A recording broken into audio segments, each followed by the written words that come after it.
What's up, everybody? Welcome back to the channel. And today's video, I have to tell y'all about this Monster Hunter movie. And I just want to give you guys my honest thoughts on the movie, like what they could have done better to make the movie better, and moving forward, if they do a sequel, on how they can make the sequel better.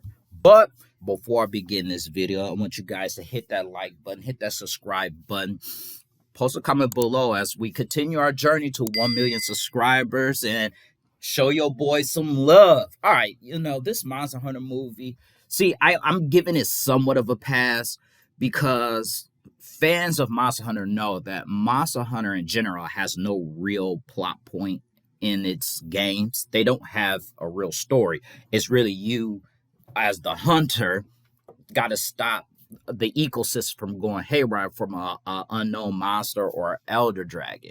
So because of that is partially why I'm giving it somewhat of a pass. But besides that, I would say that this movie wasn't all that great to say.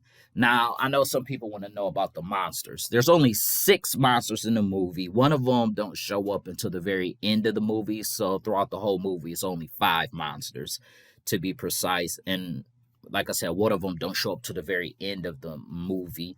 And the monsters are Asperos, Narcella, Diablos, Rathalos, Goromagla are the 5. They did have the what they call themselves, Palicos. They had them, which was cool. That was cool. The CGI of the movie was actually really cool.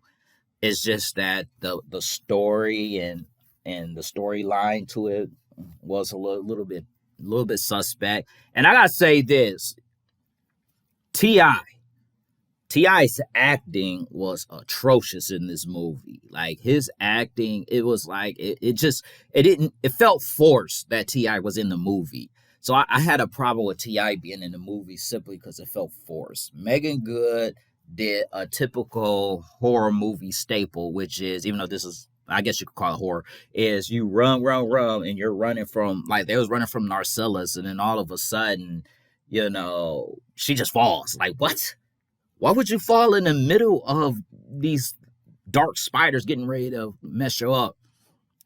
So you have Milla, who's part of the Resident Evil movie franchise. Obviously, she was the main hero in this movie. And because she's the main hero in this movie, she had to do all the sweet stuff. And then you had the hunter. He didn't really have a name, but he had a great sword that looked like an Anjanath great sword, actually made from an Anjanath parts, I should say. He also had a bow. One of the bows, which was cool. So the weapons, since I'm on the weapons, was, like I said, great sword, bow, and it looked like a switch axe because the admiral looked like he had the switch axe. It didn't look like the hammer. And the dual blades, because Milla used the dual blades. But the movie, like I said, they tried. They really did try to keep it as much as Monster Hunter World as they could. It's just like, you should have just let the game be. The movie be more like the game and let it be itself instead of trying to do all this extra stuff, because it probably would have been a really good movie had they not tried to do all this extra stuff. Also, just to let you guys know, there are no elder dragons. What? You gotta have an elder dragon in the movie. So we'll see what they do with part 2. I ain't gonna go in depth in this movie because there's not really much to say about it, because it wasn't all that good, but it wasn't all that horrible. So it ain't too much for me to say.